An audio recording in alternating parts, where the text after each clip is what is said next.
सभी को जय माता जी। सांख्यिकी कक्षा 11 मैं गिरीश सर सभी स्टूडेंट्स का स्वागत करता हूँ।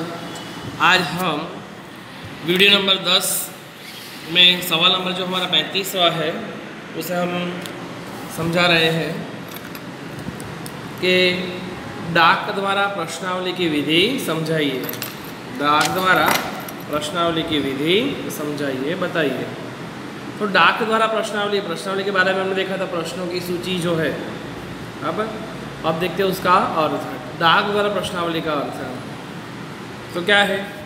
तो डाक द्वारा प्रश्नावली में क्या होगा, सबसे पहले हम आदर्श प्रश्नावली तैयार करने के पश्चात सबसे पहले तो बनाएंगे क्या, प्रश्नावली बना देंगे।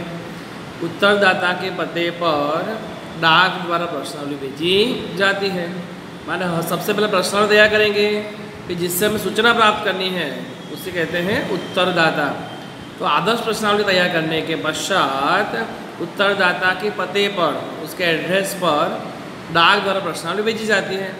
फिर उत्तरदाता क्या करेगा, उत्तरदाता डाक द्वारा प्रश्नावली प्राप्त करेगा और प्रश्नों को पढ़कर उसका उत्तर लिखकर, उत्तरदाता डाक द्वारा प्रश्नावली प्राप्त करेगा, करके प्रश्नों को पढ़कर उसका उत्तर लिखने के बाद क्या करेगा, प्रश्नावली के साथ डाक टिकट लगाया हुआ जो लिफाफा होता है, माने हम जो प्रश्नावली भेजते हैं उसके साथ डाक टिकट लगाया हुआ एक लिफाफा माने जिसके अंदर हम कोई भी वस्तु रखकर हम पोस्ट कर सकते हैं, बराबर।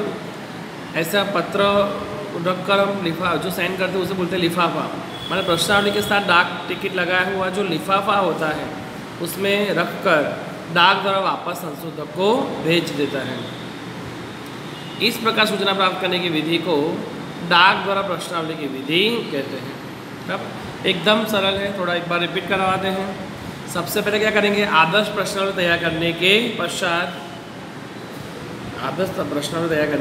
पश्चात उत्तरदाता के पते पर, कहाँ पर, तो उत्तरदाता के पते पर डाक द्वारा प्रश्नावली भेजी जाती है। ये हमारा काम है इस पैराग्राफ में कि हमने प्रश्नावली तैयार की, उत्तरदाता के पते पर डाक द्वारा हमने प्रश्नावली भेजी है, हमने कार्य किया। अब उत्तरदाता क्या करेगा, उत्तरदाता डाक द्वारा प्रश्नावली प्राप्त करेगा, उसे पढ़कर उसके उत्तर लिखेगा। तो ये उत्तरदाता का काम है, समझ में आए, दोनों अलग अलग है। हमने क्या कार्य किया, तो आदर्श प्रश्नावली तैयार करने के बाद उत्तरदाता के पते पर डाक द्वारा प्रश्नावली भेजी जाती है। उत्तरदाता क्या करेगा, तो उत्तरदाता डाक द्वारा प्रश्नावली प्राप्त करके उसको पढ़कर उसके उत्तर लिखता है, बराबर।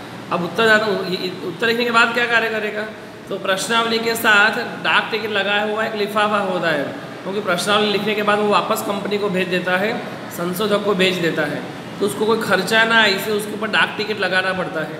तो हम ही डाक टिकट लगाया हुआ एक लिफाफा भेजते हैं।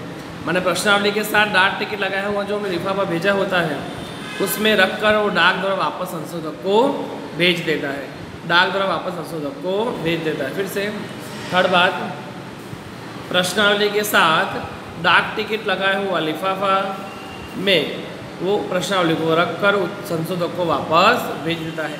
इस प्रकार की सूचना प्राप्त करने की विधि को डाक द्वारा प्रश्नावली की विधि कहते हैं, बराबर है। एक बार वापस से समझते हैं, पहले हमारा कार्य, फिर उत्तरदाता का कार्य। उत्तरदाता के कार्य हो जाने के बाद वो हमें प्रश्नावली सेंड कर देता है। फिर से आदर्श प्रश्नावली तैयार करने के बाद उत्तरदाता को पते पर भेजकर डाक द्वारा प्रश्नावली भेजी जाती है। मान प्रश्नावली तैयार करने के पश्चात उत्तरदाता के पते पर डाक द्वारा प्रश्नावली भेजी जाती है, ये हमारा कार्य। उत्तरदाता क्या करेगा, उत्तरदाता डाक द्वारा प्रश्नावली प्राप्त करके प्रश्नों को पढ़कर उसका उत्तर लिखकर फिर क्या करेगा, प्रश्नावली के साथ जो डाक टिकट लगाया हुआ जो लिफाफा होता है उसमें रखकर डाक द्वारा वो संशोधक को वापस भेज देता है।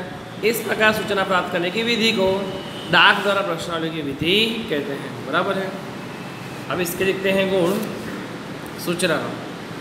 सूचना प्राप्ति का क्षेत्र विशाल हो तो अधिक उपयोगी है। माने डाक द्वारा पत्र किसी को भी भेजते, कहीं भी भेज सकते हैं, और बहुत बड़ा क्षेत्र हो तो भी हम भेज सकते हैं। माने विशाल क्षेत्र हो तभी इस विधि में हम सूचना प्राप्त करने के लिए वह विधि उपयोगी है।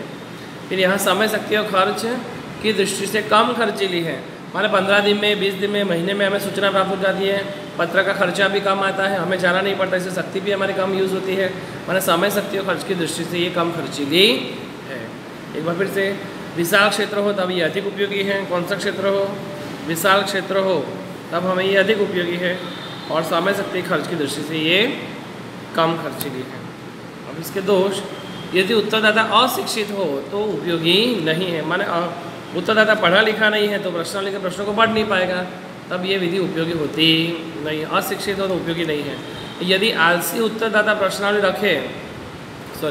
आलसी उत्तरदाता प्रश्नावली खो देता है या सूचना देने में विलम्ब करते हैं, माने आलसी उत्तरदाता हो तो सोचेगा 2 महीने बाद 1 महीने बाद शांति से प्रश्नावली को भेजेगा ऐसा, या कभी कभी खो देता है, तो ऐसे दोष है उसके।